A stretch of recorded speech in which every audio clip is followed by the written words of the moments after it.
시편 3편은 그 두려움과 회복에 대한 그런 얘기들을 담고 있습니다. 여러분 두려워하는 것들이 있죠. 여러분 각자 두려워하는 것들 아마 있을 것 같아요. 프랑스 왕 앙리 3세는 고양이를 두려워했다고 합니다. 저는 고양이 두려워하는 사람들이 있을까 그랬는데 저희 집에 고양이가 2마리 있는데 손님들이 오실 때마다 경악하는 손님들이, 고양이가 나타나면 막 놀라는 손님들이 있더라고요. 예. 그래서 고양이 두려워하는 사람들도 있고요. 아우구스투스는 어둠을 두려워했다고 합니다. 그 세사르 링콘이라는 아주 위대한 그 투우사가 있습니다. 이 투우사는 생쥐가 그렇게 무서웠대요. 그렇게 커다란 황소를 잡는 투우사가 생쥐가 무서워서 그 자리에 서 있지 못하고 주저앉고는 했다고 합니다. 전화 두려워하는 분들 많이 계시죠? 전화, 속도, 새, 곤충, 또 물, 광장, 또 닫혀진 곳, 하여튼 사람들이 두려워하는 것들이 굉장히 많이 있고 또 다양하기도 합니다.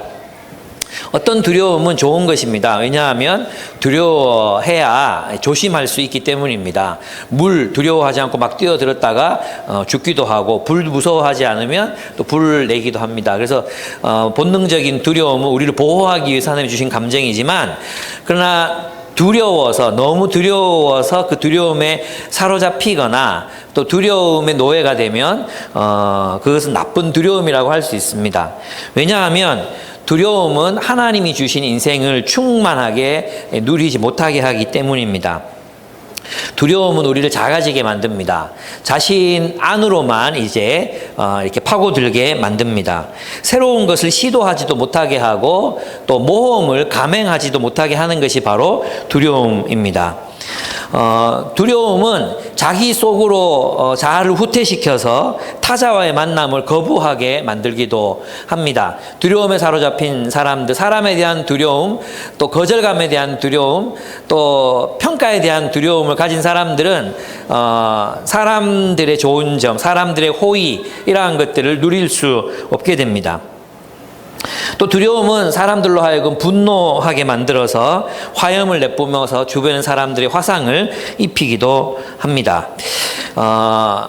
이렇게 두려움은 우리의 삶을 후퇴시키기 때문에 두려움은 극복될 필요가 있습니다. 이 두려움을 어떻게 극복할 수 있겠습니까? 이제 다윗의 삶을 보면 지금 이 다윗은 굉장히 두려운 상황에 빠져 있습니다. 내가 두려워하지 않기로 결정했다. 내가 두려워하지 않겠다. 이렇게 결단하는 이유가 뭐죠? 두려웠기 때문이죠. 두렵지 않았다면 이런 고백을 할 필요가 없잖아요. 내가 두려워하지 않겠노라고 결단하는 것은 다윗이 지금 굉장히 두려운 상황 속에 빠져 있다는 것을 말해줍니다. 1절에 보면 이 주님 나를 대적하는 자들이 어찌 이리도 많습니까?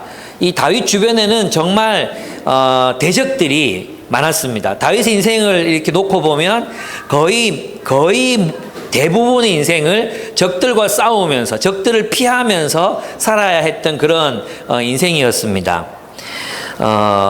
까닭 없이 당하는 공격도 많았습니다. 자신은 올바르고 또 정의로웠지만 주변 사람들 때문에 당하는 공격들도 굉장히 많았습니다. 그렇지만 대부분의 경우는 다윗의 잘못된 선택 때문에 그는 고통을 많이 겪었습니다. 지금 이 시를 썼다고 말하는 이 시기, 다윗이 아들 압살롬에게 쫓길 때 지은 시, 바로 이 시기에서 이 상황은 다윗의 잘못 때문에 일어난 그런 일들입니다. 지금 아들인 압살롬에게 쫓기게 된 것은 자기 탓이 컸습니다. 바로 아버지 노릇을 잘못했기 때문입니다. 다윗은 훌륭한 왕이었습니다. 이것을 부정할 사람은 아무도 없습니다. 그죠? 다윗이 다스리는 동안에 이스라엘을 정의와 공의로 다스렸다고 말하고 있습니다. 다윗은 무적의 전사였습니다. 다윗이 출정해서 패배한 전쟁은 없었습니다. 다윗은 또한 하나님을 위해 아름다운 시를 짓는 시인이었습니다. 그의 시는 수천 년 동안 사람들의 마음을 위로했고 힘을 주었고 또 눈을 돌려 세상과 하나님의 아름다움을 보게 만들었습니다. 아마도 제 생각엔 그랬습니다. 아마도 그는 왕으로 사는 역할, 왕의 역할을 하는 것은 즐거웠지만 아버지의 역할을 떠맡는 것은 즐겁지 않았을지도 모릅니다. 지금은 저희 아이들이 이제 중학교도 가고 대학도 이제 졸업할 때가 되고 해서 아이들과 노는 것이 즐겁습니다. 왜냐하면 이제 대화가 되기 때문에 아이들과 함께 하는 것이 굉장히 즐거운 일입니다. 그런데 아이들이 이제 한참 동화책을 읽어달라고 할 나이가 있었습니다. 뭐 3살, 4살, 5살 이럴 때 동화책을 읽어달라는 거예요. 아내는 20권, 30권 이게 막 쌓일 때까지 동화책을 읽어줍니다. 또 아이들의 특징이 뭡니까? 읽었던 동화책 또 읽어달라기거든요. 그러면 그걸 또 읽어주고 아내는 그걸 굉장히 잘했어요. 저의 한계는 3권이었습니다. 3권. 동화책 3권을 읽고 나면 온몸의 기가 다 빠져나간 것 같습니다. 그리고 한 권 더 읽어달라 그러면 그때부터는 정말 못 참겠더라고요. 동화책을 읽어주는 게 그렇게 힘이 들었어요. 그래서 저는 어쩌면 아이들과 놀아주는 것보다도 밖에 나가서 사역하는 게 더 좋았어요. 저는 동화책 3권 읽는 것보다 설교 3시간 하는 게 더 쉬웠어요. 그리고 아이들과 10분 놀아주는 것보다 형제들 만나서 자매들 만나서 함께 3시간을 수다 떠는 게 더 즐거웠던 것 같아요. 그것을 사역이라는 이름으로 저는 아버지의 역할을 아마 이렇게 좀 소홀히 해도 된다고 생각했을지도 몰라요. 그렇다고 제가 아이들에게 최선을 다하지 않은 건 아니에요. 저는 최선을 다했어요. 네. 어쨌든 힘이 들었다 이런 얘기를 하는 것입니다. 아버지 자리를 지키는 것은 그렇게 쉬운 일이 아니었을 것입니다. 어쩌면 다윗도 멋진 왕, 위대한 전사, 그리고 훌륭한 시인으로 살고는 싶었지만 평범한 아버지, 그 아버지의 역할을 그는 잘 해내야 된다고 생각하지 못했을 거예요. 그런데 어땠습니까? 그가 잘 해내지 못했던 그가 앉아야만 했던 자리, 그 삶의 자리였던 아버지의 자리를 신실하게 지키지 못했기 때문에 그의 왕좌는 위협받고 있었던 것입니다. 압살롬은 일어나서 아버지 역할을 하지 못했던 그 다윗 때문에 압살롬은 반란을 일으키게 됩니다. 아버지로서 압살롬을 잘 양육하지 못했거든요. 좋은 본으로 그들을 키우지 못했어요. 결국 다윗 자신이 욕망을 따라 살았기 때문에 그 아들들 암몬과 압살롬 그 외의 자식들도 그렇게 자신의 욕망을 채우기 위해서 살아갔던 것을 볼 수 있습니다. 결국 압살롬은 권력욕, 그 권력욕을 채우기 위해서 자신의 아버지에게 반기를 들고 아버지를 죽일 수도 있는 전쟁을 지금 벌이고 있었던 것입니다. 그래서 지금 이 시편 3편은 어쩌면 실패한 인생, 실패한 사람의 시라고도 할 수 있습니다. 이것은 자초한 것입니다. 이 많은 대적들이, 많은 원수들이 다윗을 향해서 지금 공격을 하고 있는 것, 반란을 일으키고 있는 것은 다윗의 자업자득이었습니다. 그는 궁전을 떠나 광야로 쫓겨나가야 했습니다. 지금 쫓겨가고 있는 그의 모습은 신발도 벗고 머리는 풀어 헤친 채 울면서 그렇게 쫓겨가고 있습니다. 거기에다가 피난길에 시므이라는 작자가 나타나서 다윗에게 돌을 던지고 흙덩이를 던지면서 다윗을 저주하고 다윗에게 욕설을 퍼부었습니다. 이런 형벌은 너 같은 살인자가 마땅히 받아야 할 재앙이다. 이 불안당 같은 놈아, 이 살인마야. 그러면서 돌을 던지고 먼지를 일으켰습니다. 아마도 죽이고 싶었을 것입니다. 그래서 주변의 부하들이 저놈 죽여버릴까요? 죽은 개가 짖고 있습니다. 막 그렇게 이야기하면서 죽이려고 했을 때 다윗은 이렇게 이야기합니다. 주님께서 그에게 그렇게 하라고 하신 것이니 그가 저주하게 내버려 두시오라고 말합니다. 바로 이러한 삶의 배경 속에서 다윗은 이 시를 씁니다. 하나님은 우리를 어떤 삶의 자리로 부르십니다. 우리가 그 삶의 자리에 있게 된 것, 자헌이가 구대 목사님, 그리고 갑자기 생각이 안 나지? 그 어머니와 자민이와 가족이 된 것, 이것은 누가 계획하신 것입니까? 하나님이 계획하신 것입니다. 그죠? 예, 하나님이 계획하신. 현은이, 명은이가 목사님, 저의 아들이 된 것은 누가 계획하신 것입니까? 예, 하나님이 계획하신 것입니다. 하나님께서 우리에게 어떤 삶의 자리를 허락하십니다. 우리에게 그 삶의 자리를 허락하신 것은 그곳에서 내가 해야 될 일이 있다는 뜻입니다. 예. 그럼 우리가 전생에 뭘 잘못해서 그 자리에 온 것도 아니고, 우리가 뭐 전생에 잘해서 그 자리에 온 것도 아닙니다. 하나님께서 우리를 그 자리에 두셨습니다. 하나님께서 그 자리에 두셨습니다. 나는 아버지가 되기 싫었지만 나는 아버지가 되었습니다. 저는 아버지가 되고 싶었어요. 근데 아버지가 되기 싫었지만 아버지 역할을 감당하고 싶지 않지만 어떤 사람들은 아버지 역할을 감당해야 합니다. 어떤 사람들은 자기가 그런 시부모 혹은 그런 처가를 만나게 될지 몰랐어요. 그런데 그 자리에 하나님께서 나를 그 자리에 두신 것은 이유와 목적이 있다는 것입니다. 그래서 싫지만 나는 그 자리에서 하나님이 무엇을 원하시는지 최선을 다해서 그 뜻을 이루어야 한다는 거예요. 우리가 그 자리를 비우게 되면 그것은 반드시 나중에 되갚음을 당하게 됩니다. 그 빈자리가 우리를 공격합니다. 다윗의 왕자를 위협한 것은 적들의 군사력이나 위대한 적이 있었기 때문이 아니라 그가 아버지의 역할을 제대로 감당하지 못했기 때문에 그는 바로 그 빈자리 때문에 공격을 당하고 있는 것입니다.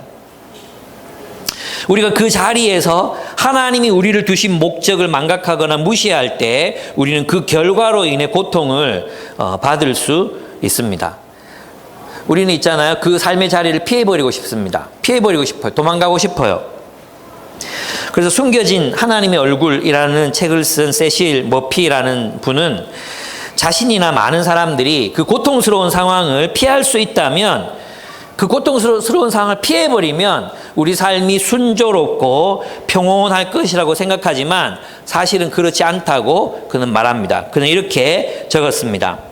외적인 상황이 우리를 궁지에 몰아넣는 것은 아니라는 사실을 깨닫기까지는, 외적인 상황이 우리를 궁지에 몰아넣는 게 아니에요. 오랜 시간이 걸렸다. 우리의 문제는 우리가 어떤 사람인지에서 비롯된다. 우리의 문제는 우리가 어떤 사람인지에서 비롯된다. 어디로 도망가든 비록 형태는 다르지만 늘 같은 문제에 부딪히게 될 것이다. 해서 우리는 하나님께서 우리를 두신 곳에서 도망치려 하거나 우리로 경험하게 하신 것을 피하지 말아야 한다 라고 그는 기록하고 있습니다. 다윗은 아버지의 자리를 무시했습니다. 다윗은 아버지의 자리를 무시했습니다.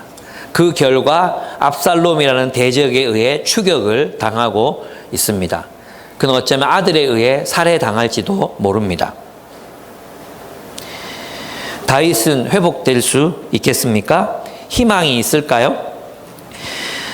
그는 지금 자신이 저질러 놓은 일 때문에 고통을 겪고 있습니다.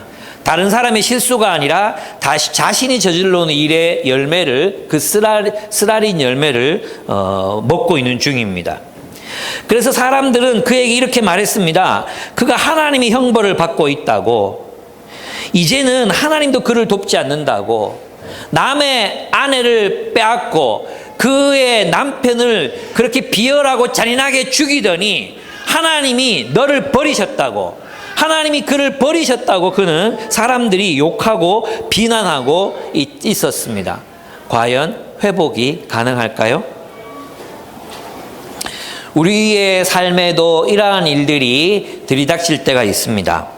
우리도 때때로 내가 지금 무슨 짓을 한 거지? 그렇게 경악할 때가 있습니다.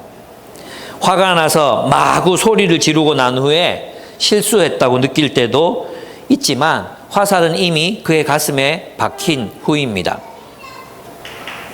다시 옛날로 돌아가서 지우고 싶은 과거들이 있습니다. 그 과거들이 지금 열매를 맺고 있을지도 모릅니다. 내가 그때 최선을 다했으면 우리는 어떻게 됐을까? 내가 그때 그런 선택을 하는 것이 옳았을까? 내가 저질렀던, 내가 최선을 다하지 못했던, 그랬기 때문에 무너질 수밖에 없는 지금의 현실들을 바라보면서 이것이 회복될 수 있을까? 그렇게 자책하고 싶을 때도 있을지 모릅니다.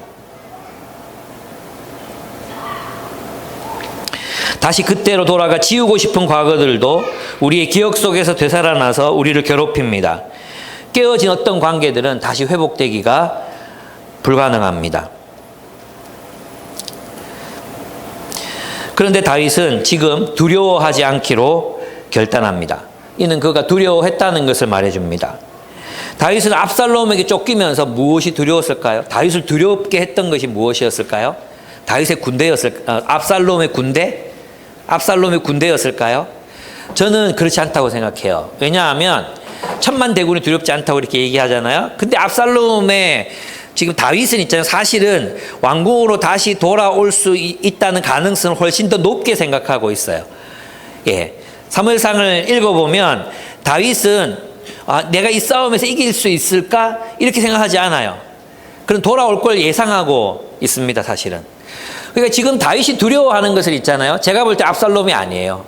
압살롬의 군대가 나를 어쩌면 죽일지도 모른다. 이걸 두려워하고 있는 게 아닙니다. 그걸 두려워하는 게 아니에요. 무엇이 두려운지 아십니까?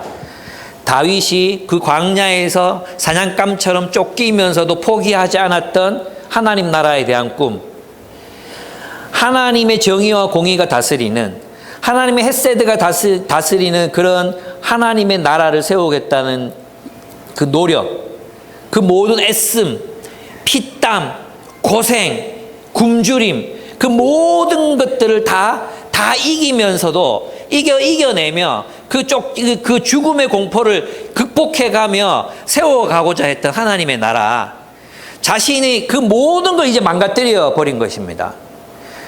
자기가 아버지 노릇을 잘못했기 때문에 그게 다 무너질 위기에 처한 것입니다. 아들과 아버지가 반목하고 그제 죽는 게 아니라, 죽어서 끝나는 게 아니라 하나님 나라의 꿈, 그가 소명, 그의 일생을 다 바쳐서 일궈왔던 그 모든 노력들이 이제 물거품처럼 그냥 사라져버리고 말 그런 위기에 처한 것입니다. 사실 다윗의 두려움은 바로 거기에 있었습니다. 어쩌면 그는 그의 사랑하는 아들 압살롬을 전장에서 잃어버리게 될지도 모릅니다.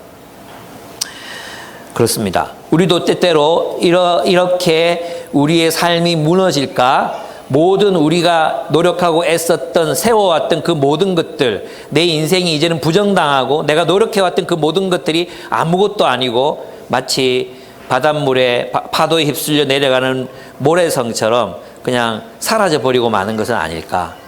그런 것들이 우리는 두렵습니다. 여러분, 정말 두려운 게 무엇입니까? 내 인생이 지워지는 것입니다. 내가 한 번의 실수, 또 내가 최선을 다하지 못했던 삶의 자리, 내가 지켜내야 했던 그 삶의 자리를 지켜내지 못했어요. 그 나머지가 모두가 무너져 버리고 내 인생이 부정당하는, 그것만큼 두려운 게 있겠습니까? 우리의 이기심과 내 안에 있는 폭력성은 사랑하는 사람들에게 실망과 씻을 수 없는 상처를 남깁니다. 우리는 두렵습니다. 그동안 노력해온 모든 것이 수포로 돌아갈까 봐 두렵습니다. 사랑하는 사람을 잃게 될까 봐 두렵습니다. 그동안 내가 공들여 쌓아왔던 모든 것들이 모래성처럼 흔적도 없이 사라져버릴까 봐, 내 모든 노력들이 아무것도 아닌 것처럼 모든 열매들이 폭풍 위에 떨어지듯이 떨어져 썩어버릴까 봐, 내 모든 신뢰가 무너져 내릴까 봐, 모든 것을 잃어버릴까 봐 두렵습니다. 때때로 우리가 실수하고 넘어지고 쓰러지고 또 그 잘못된 결과들 때문에 우리는 두려워집니다. 그럼 자기 혐오에 빠지기가 쉽습니다. 저는 이제 해마다 이제 교회를 떠나는 사람들이 생기잖아요. 교회를 떠나는 사람들이 생길 때마다 그런 느낌을 받습니다. 두렵습니다. 그 두려움이 저를 움츠러들게 만듭니다. 그래서 어떤 생각까지 하게 되느냐 하면, 그래 설교를 그냥 내가 깨달은 대로 하지 말고 타협하자. 그냥 사람들 필요나 채워주자. 웃겨주자. 편안하게 만들어주자. 이런 유혹을 받습니다. 그런 유혹을 받을 때가 있습니다. 또 어떤 유혹을 받는지 아십니까? 적당히 사랑하자. 적당히. 내가 이렇게 마음을 주면 사람들이 또 떠나면 어떡하지? 오히려 가까우면 가까울수록 서로의 단점이 서로 더 잘 보이잖아요. 그죠? 그래 또 아프게 하면 어떡하지? 또 저 사람이 나를 아프게 하면 어떡하지? 아 그래 그 우리 선배 목사들이 평신도들하고는 목욕탕도 같이 가지 말라 그랬는데 그 다 그렇게 말하는 이유가 있다. 그러면서 있잖아요. 움츠러드는 거죠. 두려움에 지배당하는 거죠. 그래서 더 이상 사랑하지 않으려고 하게 되고 사람들에게 더 사랑을 주지 말아야 되겠다고 생각하고 그런 유혹을 받게 됩니다. 때로는 모든 게 다 내 잘못인 것만 같습니다. 모든 게 어떤 어려움들이 생기고 어떤 파국이 일어나고 어떤 부정적인 결과들이 있고 그걸 수습해야 되고 이런 상황 속에서는 그래 다 내 잘못이다 그래. 내가 뭘 그렇게 잘못했는데 그러면서 있잖아요. 자기 혐오라는 함정에 빠지는 위험을 겪게 되기도 합니다. 특별히 우리가 어떤 실수, 우리의 범죄, 또 우리가 어떤 책임을 다하지 못했던 일들 때문에 어떤 일들이 일어났어요. 그럴 때 우리가 빠지기 쉬운 감정이 뭐죠? 자기 혐오예요. 자기 혐오. 자기를 미워하는 거예요. 자기를 벌주는 거예요. 자기를 벌주고 자기를 혐오한다고 되는 게 아닌데 우리는 이런 일이 일어날 때 두려움 속에서 자기 혐오에 빠지게 될 수 있습니다. 카렌 스피어스라는 나는 이제 두렵지 않습니다라는 책을 쓴 분이 브레넌 매닝의 말을 이렇게 인용해서 썼어요. 자기 혐오는 우리가 다른 사람들을 사랑하지 못하도록 만드는 거대한 장애물입니다. 우리가 다른 사람을 싫어하는 이유는 우리가 자신을 너무 사랑해서라기보다 우리가 자신을 충분히 사랑하지 못하기 때문입니다. 우리는 스스로가 충분하지 못하다고 생각하기 때문에 다른 사람들을 두려워하고 불신합니다. 또한 자신이 기준에 도달하지 못한다고 믿기 때문에 분노, 빈정거림, 판단 뒤로 몸을 숨기지요. 이렇게 말했습니다. 그럼 자기 혐오, 우리가 어떤 실수, 회복이 필요한 어떤 실수를 범했을 때 우리는 자기 혐오에 빠져 들어가서는 안 된다는 것입니다. 그 자기 혐오가 여러분을 우리를 회복시켜주는 게 아니에요. 자기를 혐오하고 내가 뭘 잘못했을지 찾고 또 어떤 막 자기를 벌주고 그렇게 한다고 우리가 나아지는 것이 아닙니다.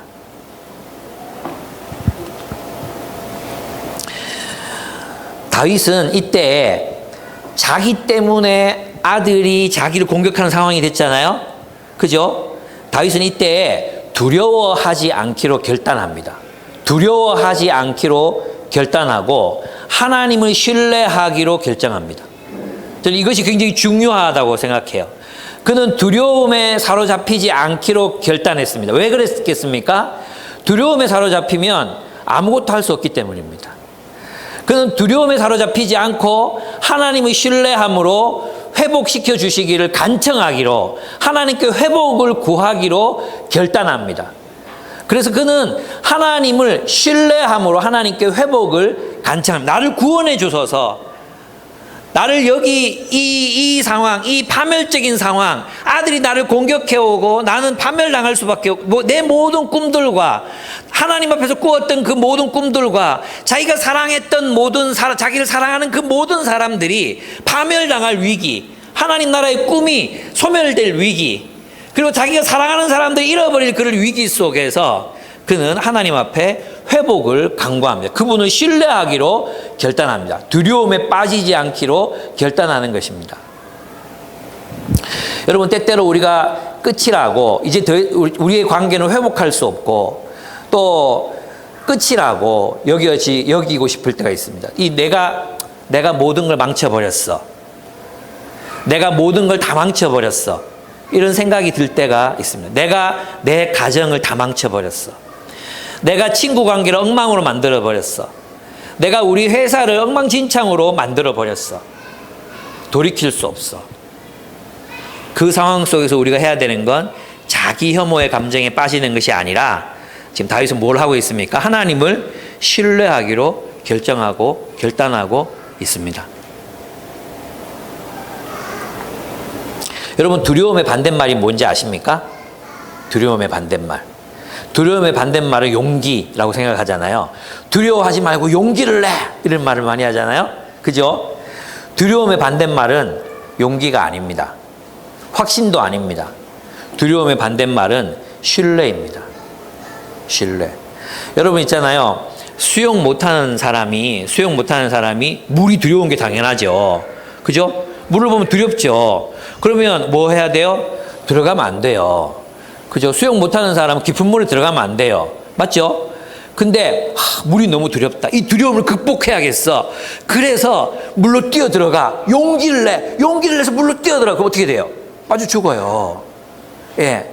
나는 불이 너무 무서워. 그래서 이 불이 너무 무서워서 이 불을 극복해야 되겠어. 불에다가 손을 집어넣어. 그럼 어떻게 되겠어요? 지글지글 타는 거지. 여러분, 고기 타는 냄새를 맡을 것입니다. 그건 해결책이 아니에요. 그죠? 두려움의 반대말은 용기가 아닙니다. 두려움의 반대말은 신뢰입니다. 우리가 두려움에 빠지면 안 되는 이유들이 있습니다. 두려움은 분별력을 상실하게 합니다.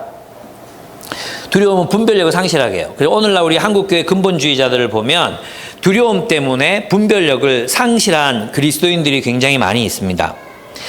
이 미국 상황도 비슷한 것 같아요. 미국 상황도 911, 9.11 사태 이후에 이슬람 포비아가 생겼어요. 이슬람 포비아, 동성애 포비아. 거의 막 미국이랑 우리가 거의 비슷해요.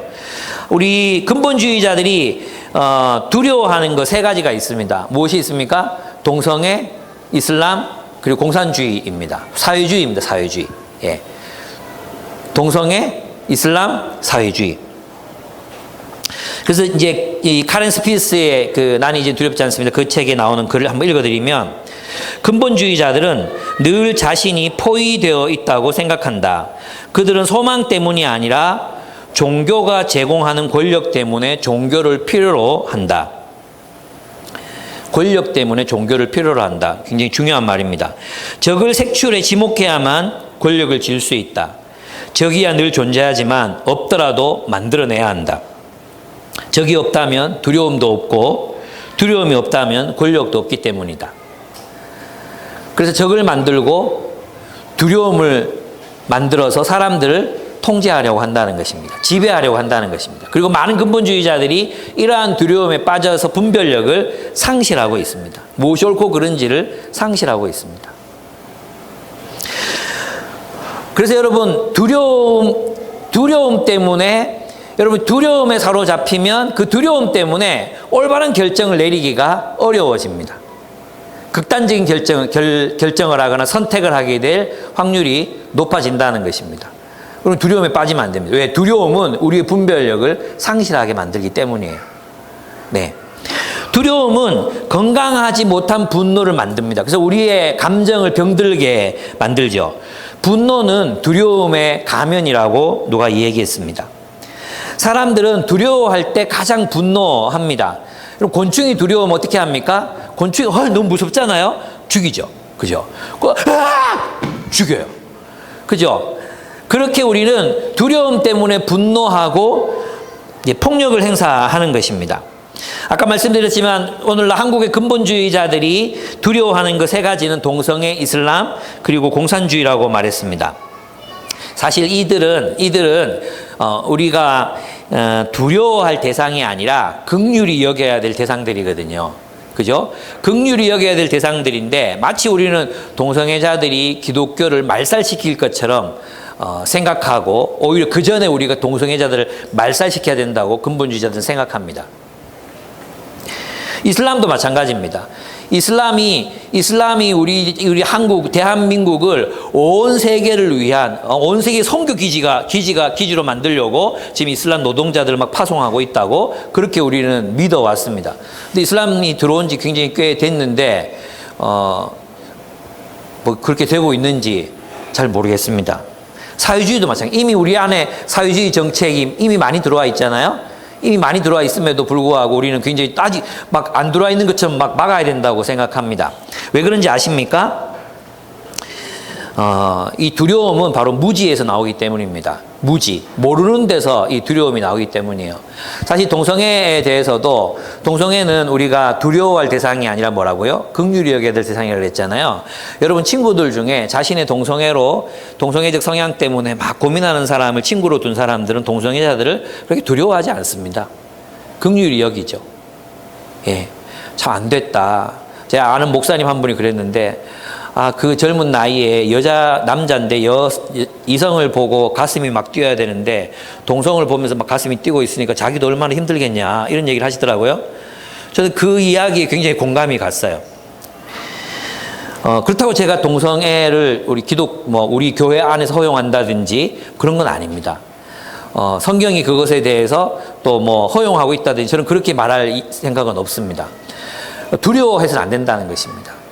이해하면 그들을 이해하고 그들의 마음을 알면 그렇게 두려움이 생기지 않습니다. 이슬람도 마찬가지입니다. 이 김동무 선교사님은 이제 중동에서 오랫동안 사역을 하셨거든요. 근데 이제 이분에게 이슬람 친구들이 굉장히 많이 있습니다. 이슬람 친구들이 굉장히 많이 있어요. 무슬림들이 많이 있죠. 그런데 이제 그 무슬림들에게 자기가 그런 얘기를 들려준대요. 우리 한국 기독교인들이 니들이 이 대한민국을 이슬람화 하려고 이슬람 나라에서 너희들 파송했대. 너희들이 조금 있으면 대한민국을 다 이슬람으로 만들 거래. 이렇게 얘기하면 그 이슬람 친구들이 막 웃는데요. 막 웃으면서 네가 그러면서 막 얘기한대요. 그거는 이런 거와 똑같아요. 여러분이 이슬람 국가나 중국에 이제 일하러 갔는데 그 중국 사람들이 중국을 기독교로 만들 사람들이 왔다. 그러면서 막 우리를 막 무서워하는 거예요. 얼마나 황당하겠어요. 오히려 반대라는 거죠. 그 본토의 이 사람들이 대한민국이나 미국에 일하러 갔다가 오히려 개종하면 어떡하나 이런 걸 두려워하고 있고 자기 자신들도 때로는 자기가 진짜 진정한 이슬람이 맞는가를 고민하는 사람들한테 이슬람 전사들이 막 대한민국을 못 이게 여기 파견된 사람들 전부 막 이맘들이고 막 전부 이렇게 오해하는 거죠. 왜 그런지 아십니까? 우리에게 무슬림 친구들이 없어서 그래요. 만약에 우리에게 무슬림 친구들이 있고 깊이 있는 대화를 나누게 된다면 정말 깊은 대화를 나눠본다면 그들도 정말 친절한 사람들이구나. 우리가 똑같은 고민을 하는 사람들을 알 수 있어. 이해할 수 있거든요. 예, 두려움은 무지에서 생겨납니다. 레너드 윗이라는 그런 작가가 마르코스 윗이라는 작가가 있습니다. 이 작가는 뱀에 대한 공포증을 가지고 있습니다. 그 뱀만 보면 몸이 굳어지는 거예요. 뱀만 보면. 그런데 이제 어느 정도로 심각하냐 하면 TV에 뱀이 나왔어요. TV에 뱀 자주 나오잖아요. 뱀이 나와서 근데 그 뱀을 또 사람이 목에 걸고 막 두르고 막 이렇게 장난치는 모습을 본 거예요. 근데 그걸 보는데 호흡이 가빠지고 호흡 곤란이 오는 거야.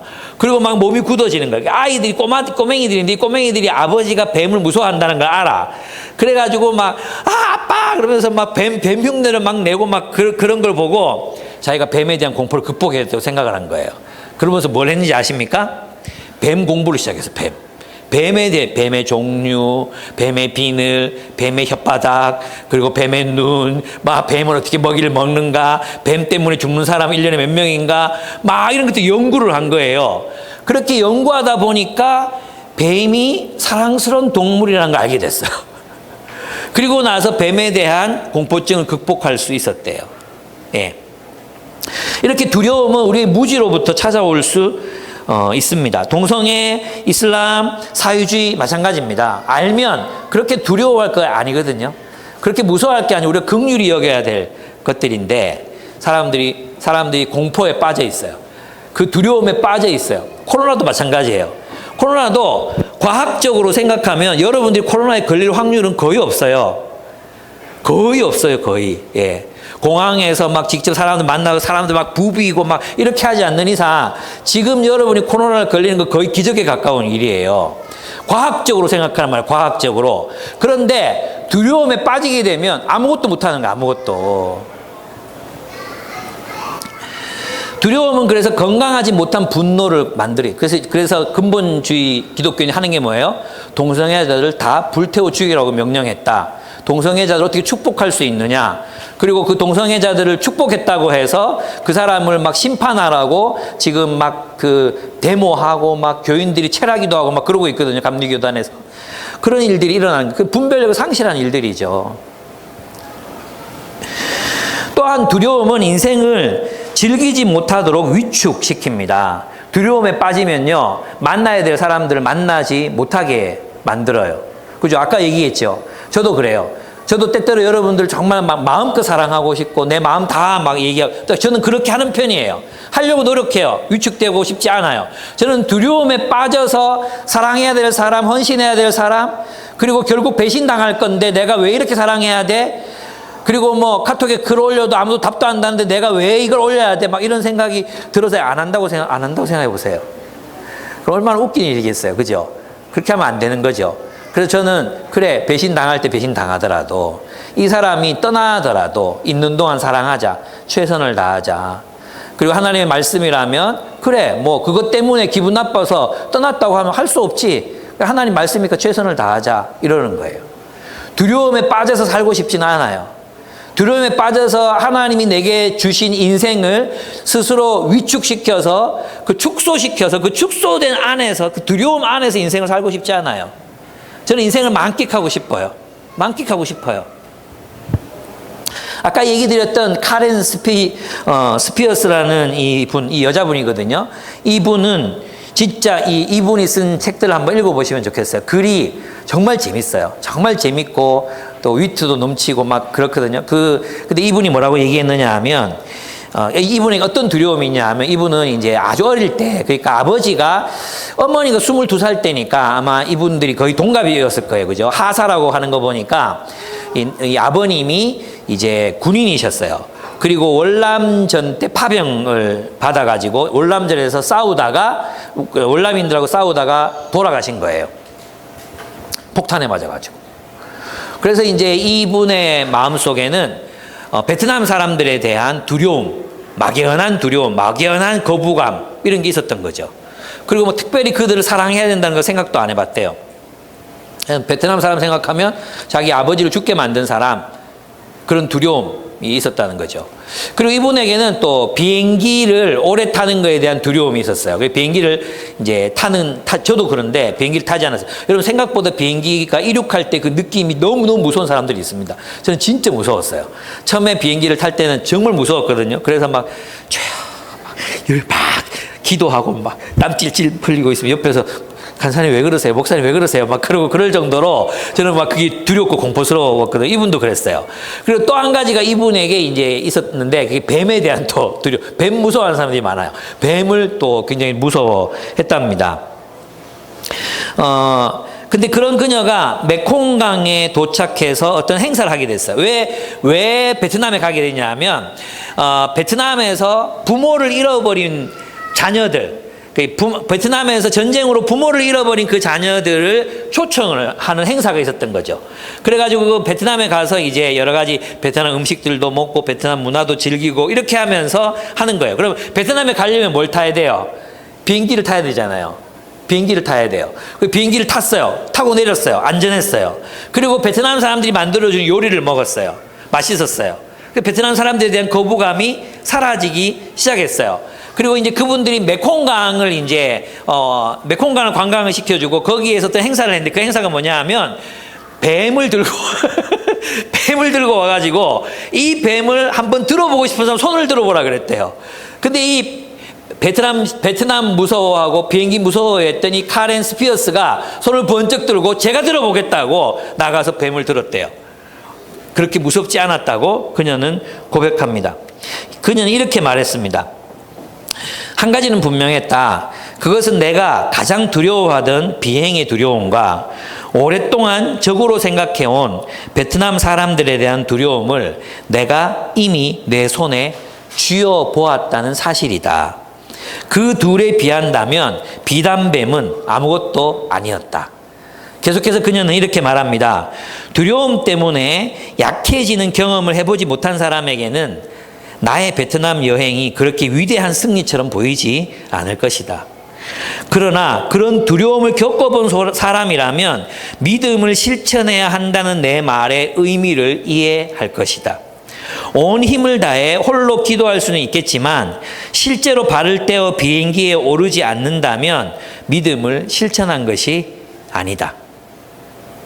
예.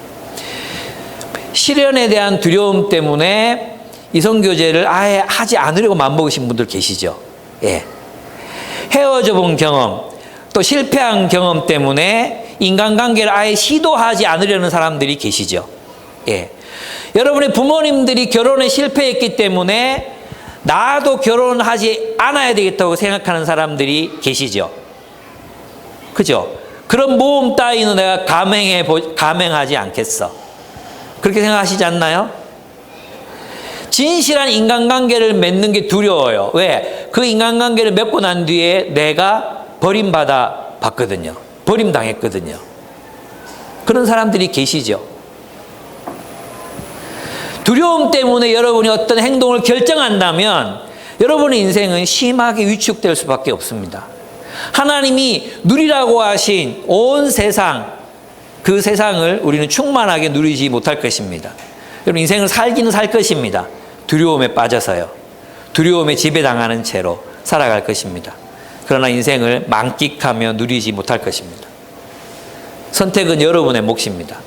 두려움에 빠져 살든지 두려움을 극복하기 위해 비행기에 올라보든지 뱀을 목에 한번 걸어보든지 나는 안 할 거예요. 관광지에 가서도 저는 뱀 같은 거 제 목에 거는 거 싫어해요. 저한테 강요하지 마세요. 저는 뱀에 대한 두려움이 따로 있는 건 아니에요. 그냥 싫어요. 싫은 거니까. 나는 안 할 거예요. 그러나 뱀에 대한 두려움이 있으신 분들은 뱀을 한번 목에 걸어보는 것도 여러분의 인생을 위해서 즐거운 경험이 될 수 있을 것이라는 것입니다. 두려움 때문에 화해하기를, 두려움 때문에 다시 새롭게 시작하기를 두려워하고 주저하는 분들이 계십니까? 다윗은 두려워하지 않기로 결정했습니다. 다시 시작하기로. 하나님, 다시 시작하겠습니다. 저를 회복시켜 주십시오. 구원해달라는 말이 무슨 뜻이겠습니까? 다시 시작할게요, 하나님. 다시 시작할게요. 제가 잘못했습니다. 제가 밧세바를 아내로 맞은 것은 저의 실수였습니다. 제가 나를 사랑했던 우리아를 죽였습니다. 잘못했습니다. 다시 시작하고 싶습니다. 그는 하나님을 신뢰하기로 결단합니다. 현은이가 있어서 좀 그런데 현은이가 이번 1학기 이제를 마치면서 학교에서 큰 상을 받아왔습니다. 최우수상. 무슨 상인지 아십니까? 감사편지 쓰기 대회에서 최우수상을 받았습니다. 그리고 1학년, 2학년, 3학년 한 명씩 불려나가서 상을 받고 딱 한 명이 발표를 하게 돼 있었습니다. 현은이가 자기 편지를 이제 방송에서 읽었습니다. 그래서 이것은 어마어마한 진보였습니다. 왜냐하면 지난번 간증을 했잖아요. 간증할 때는 보셨습니까? 내가 몇 번이나 설득했는지 몰라. 앞에 나가서 해라. 앞에 나가서 해도 안 죽는다. 그랬는데 안 돼. 왜 안 돼? 구역질나. 사람들 앞에 서면 구역질나고 토할 것 같아. 못하겠어. 그래가지고 이제 그래도 저는 참 귀하게 생각하는 게 그래도 이제 영상으로라도 하겠다 해서 자기 혼자 여기 와서 찍었거든요. 그리고 이제 그걸 영상으로 간증을 했어요. 저는 이게 현은이의 굉장히 장점이라고 생각해요. 그런데 이번에는 자기가 그걸 읽었다는 거예요. 그래서 제가 원고를 받았거든요. 원고를 받았는데 제일 밑에 줄에다가 마지막 문장을 읽을 때는 앞을 보면서 읽는다. 그리고 부모님 사랑해요라고 말하고 끝낸다. 이렇게 막 다 적어놓고 줄 꺼놓고 막 문단 나눠놓고 이제 그걸 읽은 거예요. 그래서 방송으로 한 걸 명은이가 그걸 우리에게 보여줬었거든요. 그래서 제가 물어봤어요. 어떻게 할 수 있었냐고. 이제는 할 수 있냐고. 그러니까 할 수 있대요. 어떻게 할 수 있냐고. 실수해도 괜찮다고 생각했기 때문에 할 수 있었다고 얘기하는 거예요. 그러면서 이렇게 말했거든요. 실수해도 괜찮다고 생각하니 편안하게 할 수 있었어. 틀리면 다시 뒤로 가서 다시 시작하면 돼. 틀리면 다시 돌아가서 거기서 시작하면 돼. 틀려도 괜찮아요. 여러분이 아무리 틀려도 다윗만큼 틀릴 수 있겠습니까? 네? 여러분, 우리 아무리 틀려도 다윗보다 악해질 수는 없어요. 그죠? 여러분이 진짜 나쁜 짓을 해도 다윗보다 나쁜 짓을 할 수는 없어요. 다윗은 정말 모든 걸 다 무너뜨리고 있었어요. 자신이 저질러 놓은, 자신이 방치했던 삶의 자리, 그 삶의 자리 때문에 다윗은 지금 굉장한 공경을 겪고 있었어요. 근데 보통 사람들한테 어떻게 생각하겠어요? 내가 벌 받는다. 내가 벌 받고 있구나. 그러니까 하나님 앞에 회복시켜 달라고 기도하는 건 말도 안 되지. 벌이나 받아야지. 끝이다. 나도 끝났다. 맞다. 세상 사람들 하는 말이 맞다. 끝이다. 나는 지금 벌 받고 있는 중이다. 하나님도 나를 버렸다. 하나님도 나를 버렸어. 하나님도 돕지 않는다. 이런 상황 속에서 아니, 우리 하나님은 다시 시작하게 하시는 분이야. 이게 다윗의 믿음이에요. 이것이 다윗의 하나님을 향한 신뢰였어요. 하나님은 우리로 하여금 다시 시작할 수 있게 하십니다. 틀려도 괜찮아. 틀려도 괜찮아. 거기서 다시 시작하면 되는 것입니다. 아까 제가 말씀드렸잖아요. 두려움의 반대말은 뭐라고요?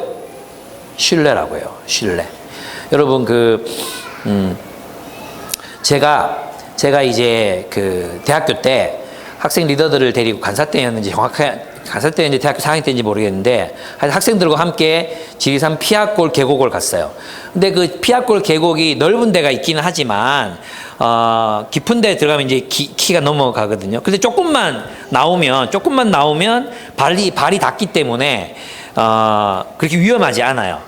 그래서 막 물에서 놀고 있다가 물을 좋아하니까 이제 사람들이 다 춥다고, 물이 너무 차갑다고 이제 조금 놀다가 다 나갔어요. 그리고 이제 저는 혼자 이제 좀 둥둥 떠 있다가 나가야지 하고 이제 이렇게 딱 서려고 하는데 이 발이 바닥에 안 닿는 거예요. 그 느낌 아시죠? 발이 바닥에 안 닿으니까 훅 내려가잖아요. 그래서 막 억지로 막 헤엄쳐가지고 막 조금 앞에 가서 이제 발이 닿겠지 근데 또 쑥 내려가잖아요. 그때 느낌 아십니까? 여기는 발이 닿아야 되는데 거기도 발이 안 닿고 쑥 내려갈 때 그 느낌, 그때 엎어하고 물을 마셨어요. 숨을 쉬어야 되는데 그러면서 막 죽을 것 같은 그 느낌 있잖아요. 근데 밖에서 내가 막 이러고 있었는데 한 자매가 저를 쓱 보더니, 저는 외쳐줄 줄 알았거든요. 사람 빠졌어요 이렇게 외쳐줄 줄 알았거든요. 쓱 보더니 그냥 가더라고요. 거기서 느끼는 그 홀로 내가 이렇게 공경을 당했는데 아무도 모른다는 그 느낌이 저를 정말 힘들게 만들었어요. 이러고 있는데 아무도 못 들어. 그냥 어쩔 수 없이 뭐 혼자 막 발버둥 치다가 뛰어나왔는데 밖에 있던 자매가 보고 있더니 뭐 아무런 반응이 없어. 그냥 내가 그냥 나왔다고 생각하나 봐. 그래서 저도 아무런 일도 없었던 것처럼 그냥 나와서 앉아 있었거든요. 근데 진짜 저는 그때 죽을 뻔했거든요. 와, 힘들었어. 근데 이걸 경험하고 나서 이제 책을 이제 한 권 읽었는데 그 책에 이런 얘기가 있었어요. 어떤 호수에, 캐나다인지 미국인지 모르겠는데 그 큰 호수에 가족이 피크닉을 간 거예요. 피크닉을 가면 외국 호수, 저도 이제 캐나다에 가서 그런 곳을 한번 봤었는데 호수가 너무너무 맑아요. 그리고 계곡형이라 가지고 물이 이제 조류가 좀 이렇게 흐르거든요. 호수라고 해서 그냥 고정되어 있는 게 아니고 물이 이렇게 흘러요. 근데 거기가 너무너무 아름다웠어요. 근데 거기에 보통 데크를 만들어 놓고 사람들이 다이빙도 하고 뭐 그런 데가 있어요. 근데 이제 거기에 있었는데 한 가족이 거기에 있다가 작은 아이가 어쩌다가 물에 빠진 거예요. 헤엄을 칠 줄 모르는 아가 한 4-5살 된 아이가 빠진 거예요. 그래서 애가 없어졌잖아요. 애가 없어져가지고 막 찾다가 아버지가 물로 뛰어들었어요. 물로 뛰어들어서 막 찾는데 잘 보이지 않았는데 이 아이가 그 데크를 받치고 있었던 기둥을 꼭 붙잡고 있는 거예요. 이렇게 막 안 떠내려가려고. 그래서 아버지가 이 아이를 건져낼 수 있었어요. 그래서 이제 건져내놓고 나서 이 아버지가 아이에게 물었어요. 어떻게 그 기둥을 꼭 붙잡고 있었니? 무섭지 않았어? 이렇게 물었어요. 무섭지 않았어? 이렇게 얘기했을 때 그 아이가 뭐라고 얘기했는지 아십니까? 아빠가 올 줄 알았어. 아빠가 올 줄 알았어. 여러분, 두려움을 이기는 힘은 신뢰에서 나오는 거예요. 하나님에 대한 신뢰. 하나님이 나를 사랑하신다는 신뢰. 하나님이 나의 피난처요. 하나님이 나의 영광이요.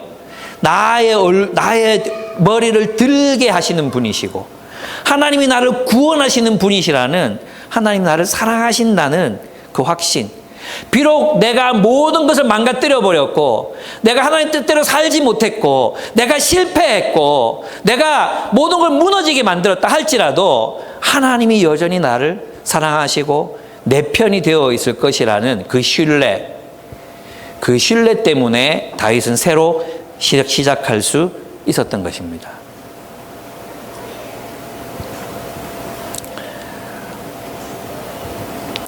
여러분도 아시겠지만 우리 딸이 이제 대학에 와서 신앙에 어떤 갈등을 했습니다. 내가 가진 신앙이 부모님의 신앙인지 내 신앙인지 모르겠다고, 자기 신앙을 찾고 싶다고. 첫 번째 얘기한 게 뭐였냐 하면 교회를 옮기고 싶다는 거였어요. 차마 허락을 못 하겠더라고요. 예, 그건 하지 마라. 그래서 두 번째 제안한 게 집을 나가겠다는 거였어요. 그래서 유정은 자매 집으로 가서 2달을 살았어요. 예, 그때 있잖아요. 저는 정말 그런 생각이, 얘를 잃어버릴 수도 있겠다. 얘가 하나님을 알지 못하면 나 별 생각이 다 된 거예요. 나중에 안 믿는 남편이랑 결혼해가지고 애 낳고 교회도 안 가고 집에 와가지고 할 때 내가 얘를 딸 왔어? 이렇게 얘기할 수 있을까? 별 상상이 다 되는 거예요. 이 아이를 잃어버릴 것 같은 그 두려움이 저를 휩쌌어요. 그러니까 막 화가 나더라고요. 이 아이에 대해서 막 화가 나더라고요.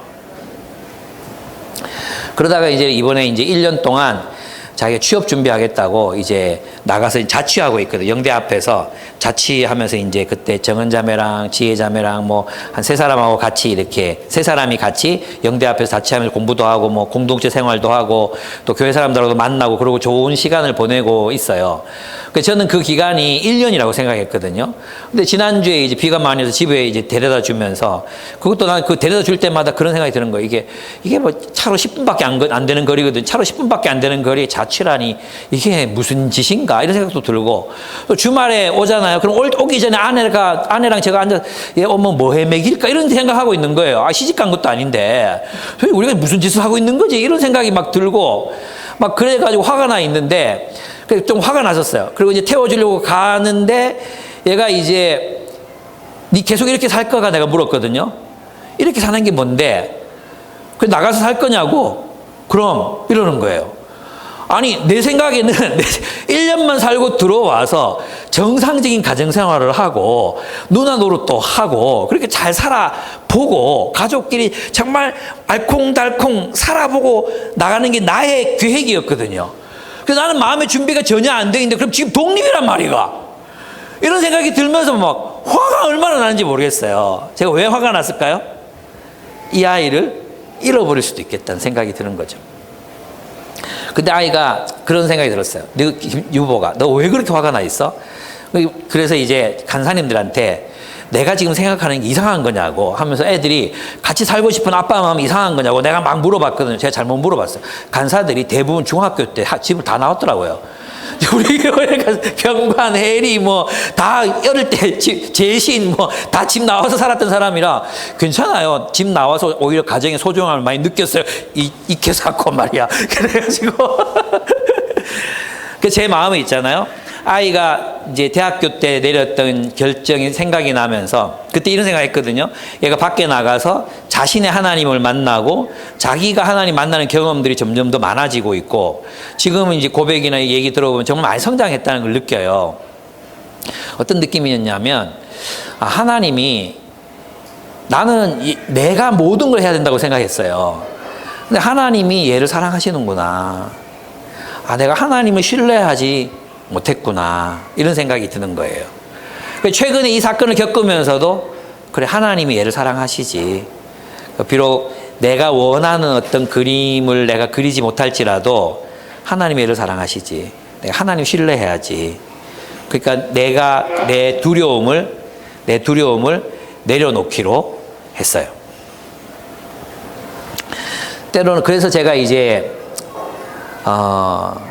좀 그때 차에 막 타고 가면서 그때 막 소리 지르고 막 가족이니까 같이 살아야지 하고 막 그랬던 게 막 싸웠다 그랬지만 실제로는 일방적이었거든요. 얘는 한마디도 못했어요. 나 혼자 막 얘기했거든요. 고함 지르고 막 차에서 막 난폭하게 차 몰고 막 그랬거든요. 씻을 수 없는 상처를 남겼잖아요. 저는 이 이야기를 들으면서 틀렸던 곳에서 다시 시작하면 돼. 그 말이 너무 저는 위로가 됐어요. 틀렸던 곳에서 다시 시작하면 돼. 예, 거기서 시작하면 됩니다. 하나님이 우리의 요새시요, 우리를 사랑하시는 분. 우리가 실수했을 때도 하나님 여러분 편이에요. 네, 하나님 여러분 편에 서서 그 실수를 교정해 나가실 것입니다. 여러분이 죄를 지었을 때도 하나님 여러분 편이에요. 여러분 편에 서서 여러분과 함께 회복을 이루어 나가실 것입니다. 믿으십니까? 아멘. 그래서 우리는 절망하지 않아도 됩니다. 그 최악의 순간에, 궁궐에서 쫓겨나는 그 순간에도 다윗은 하나님을 신뢰했습니다. 그 신뢰가 여러분을 회복하게 되기를 바랍니다. 함께 기도하겠습니다.